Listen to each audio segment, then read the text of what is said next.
Baik, selanjutnya kami persilahkan kepada kandidat Dr. Theodorus Yosef Parera, SHMH.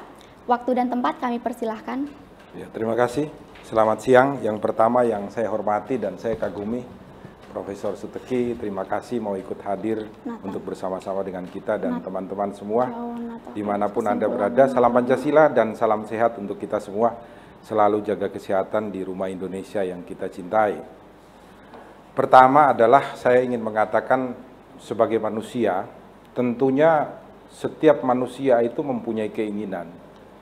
Keinginan untuk dihormati, keinginan untuk dihargai, keinginan untuk dicintai, keinginan untuk dipuji, dan berbagai macam hak yang ingin kita minta kepada masyarakat, kepada lingkungan, di dalam ruang-ruang publik.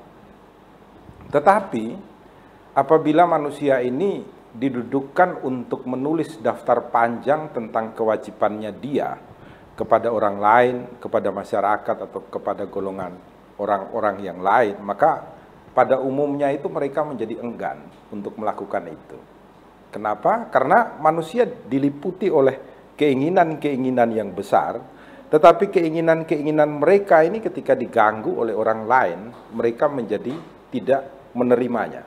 Oleh karena itu, jangan kita heran ketika di ruang publik ini banyak sekali orang yang melakukan kritik-kritik terhadap, contohnya yang kita bicarakan pada hari ini adalah Undang-Undang IT.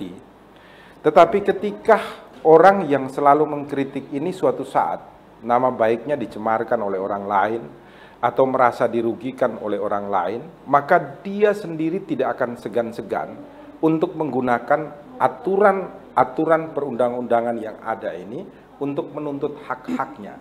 Sedangkan kewajibannya jarang sekali untuk dia melakukan di ruang-ruang publik. Oleh karena itu tadi sudah disampaikan oleh Prof. Suteki bahwa hubungan yang erat itu harus berlangsung antara aturan hukum yang baik dan penanganan proses yang baik yang dilakukan oleh aparatur penegak hukum yang disebutkan secara rinci tadi, mulai dari polisi, jaksa, hakim, kemudian ada di bidang permasyarakatan atau lembaga permasyarakatan, dan terlibat di dalamnya adalah advokat seperti saya sendiri.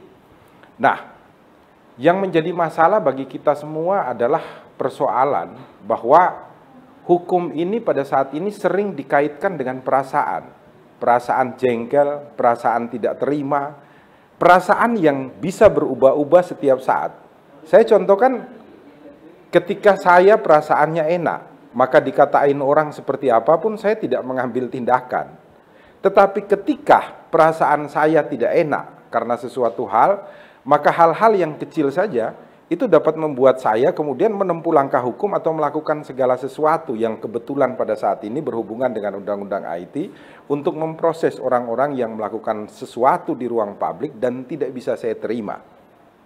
Nah, berbicara tentang hal ini, saya ajak kembali ke masa skolastik, itu di abad pertengahan antara abad 12 sampai abad 16. Di sana itu hukum itu harusnya dilaksanakan, dijalankan, dipraktekkan itu dengan menggunakan akal budi, bukan perasaan. Karena ketika kita menggunakan akal budi, maka kita itu akan menjadi manusia yang beradab di satu sisi, dan di sisi yang lain itu kita akan menjadi manusia yang sangat adil. Kalau di Indonesia itu diterjemahkan di dalam silah kedua Pancasila. Kenapa manusia itu bisa menjadi manusia yang adil di satu sisi dan beradab di satu sisi? Karena apa? Karena manusia itu bertuhan kepada Tuhan Yang Maha Esa.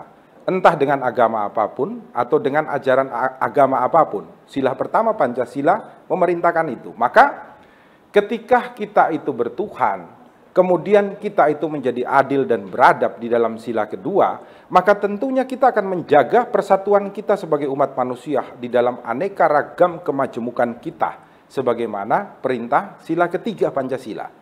Menjaga persatuan itu, maka kita tentu akan memberikan penghormatan yang tinggi ketika kita masuk di dalam ruangan publik, dengan menaikkan apapun gitu loh.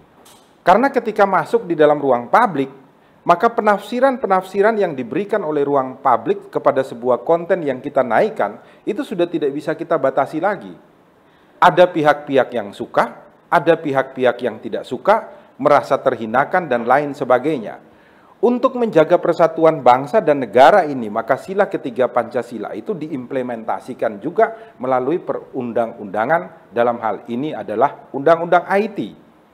Permasalahannya adalah ketika tadi disampaikan oleh Prof. Suteki, ketika kita berhadapan dengan proses hukum yang baik, maka seluruh aparatur penegak hukum, baik itu polisi, baik itu jaksa, baik itu hakim, baik itu di lembaga pemasyarakatan maupun advokat, ini harus menjalin satu kesatuan yang dipandu oleh hikmat dan kebijaksanaan.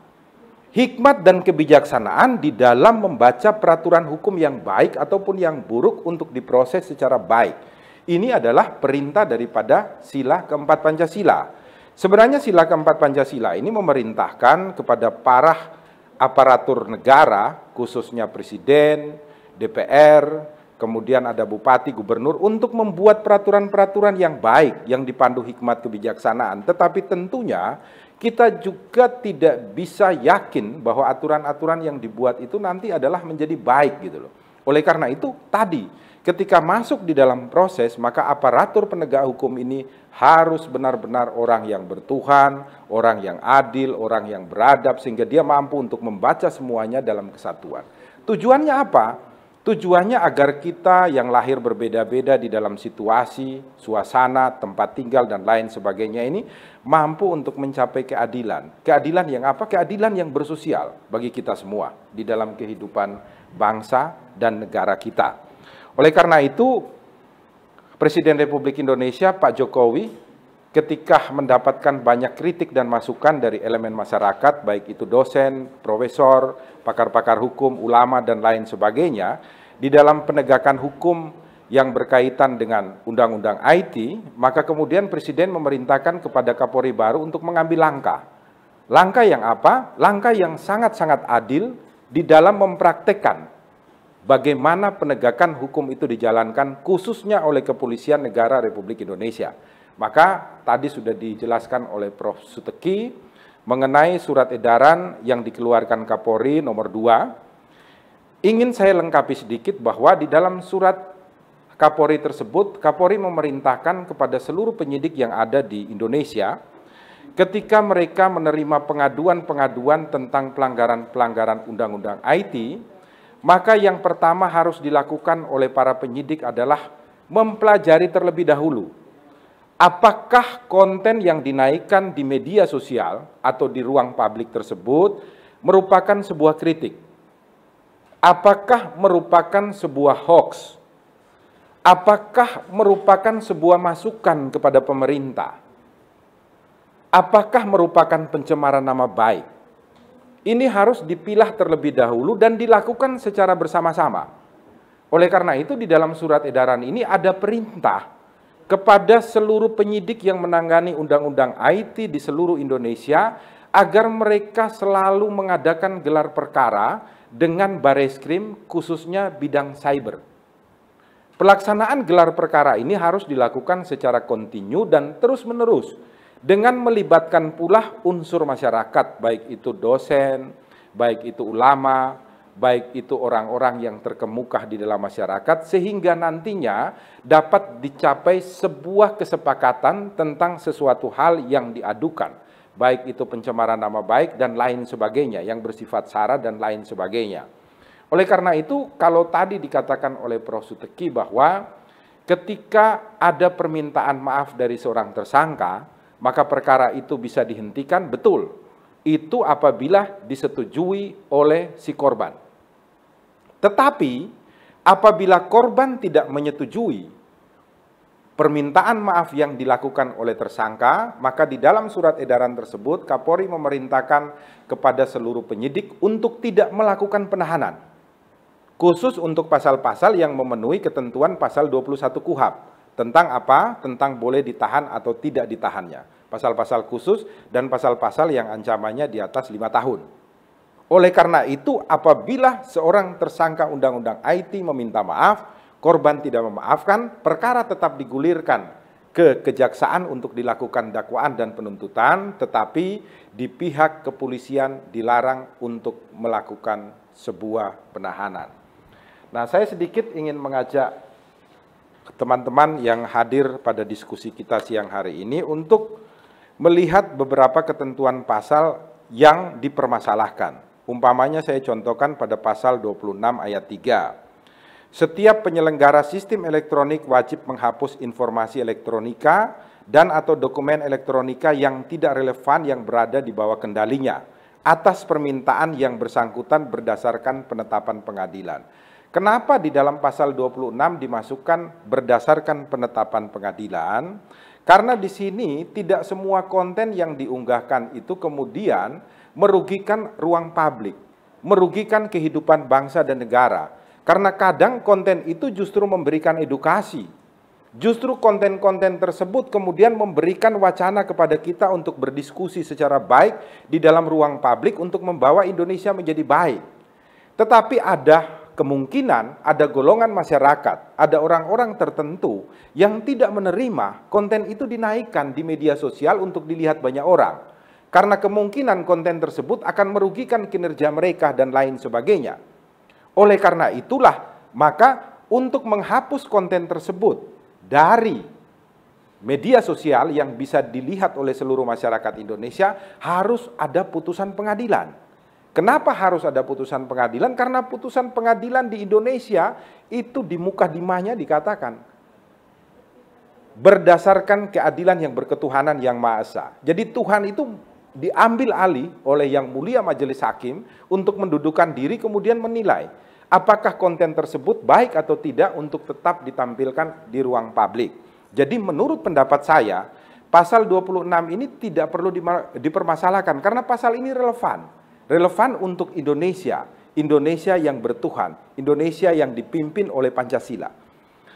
Kemudian kita bisa melihat pada pasal 27 ayat 1 yang mengatakan setiap orang yang dengan sengaja tanpa hak mendistribusikan atau mentransmisikan dan atau membuat dapat diaksesnya informasi elektronika dan dokumen elektronika yang memiliki muatan yang melanggar kesusilaan.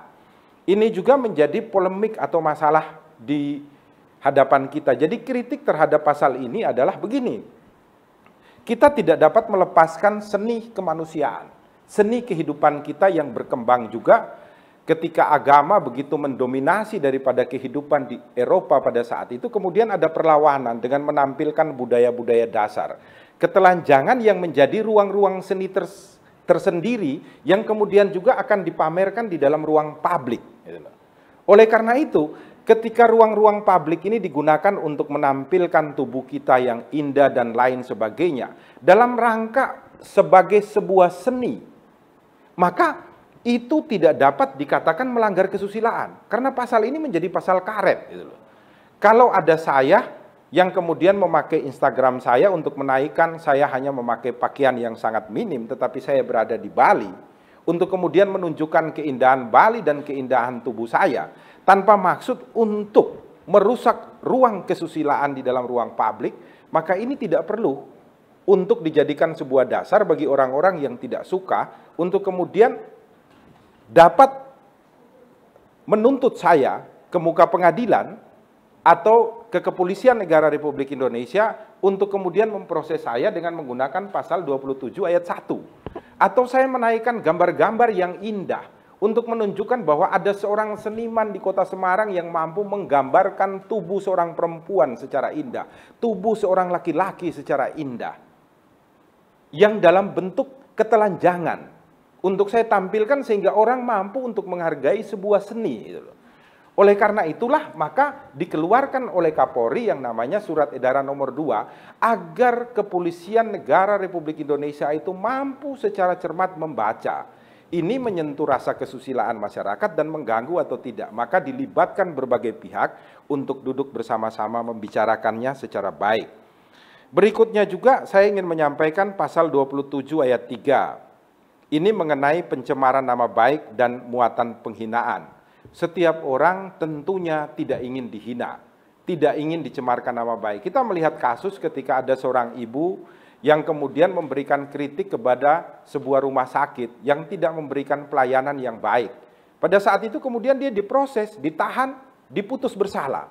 Ini menjadi masalah bagi kita semua karena sebenarnya keinginan daripada seorang ibu ini sebagai seorang konsumen yang mendapatkan pelayanan kesehatan dari negara melalui rumah sakit yang diresmikan oleh negara adalah agar rumah sakit menjadi lebih baik di dalam memberikan pelayanan. Ada keinginan mulia di situ.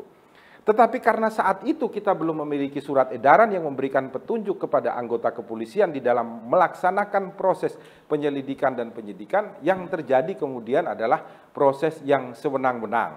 Jadi undang-undang yang baik untuk melindungi kita dalam rumah Pancasila ini sehingga kita mampu menjaga kesatuan negara Republik Indonesia, ketika digunakan oleh aparatur yang salah di dalam pelaksanaan prosesnya seperti diterangkan oleh Prof. Suteki tadi, akan menghambat kita untuk mewujudkan keadilan sosial bagi seluruh rakyat Indonesia. Saya tidak akan menguraikan secara menyeluruh 9 pasal yang dipolemikan ini, tetapi saya berharap nanti di dalam ruang diskusi kita mampu untuk mengelola akal budi kita ini, untuk mampu kemudian menerapkan sebuah peraturan yang benar-benar adil. Adil bukan hanya sekedar adil, tetapi adil di dalam satu sisi dan beradab di satu sisi. Bukan hanya adil dan beradab di dalam dua sisi, tetapi adil dan beradab ini harus berasaskan pada Pancasila. Pancasila yang dipandu oleh hikmat dan kebijaksanaan di dalam prakteknya, Pancasila yang bertuhan, Pancasila yang memiliki tujuan yang luhur, tujuan yang mulia, tujuan yang baik, yaitu dalam rangka mewujudkan keadilan sosial bagi seluruh rakyat Indonesia yang di dalam kehidupannya tidak merata, di dalam kecerdasan, di dalam pendidikan, di dalam mendapatkan pengobatan dan mendapatkan hal-hal lain di rumah Indonesia. Mari kita berdiskusi secara baik di rumah Indonesia. Salam Pancasila dan salam penegakan hukum.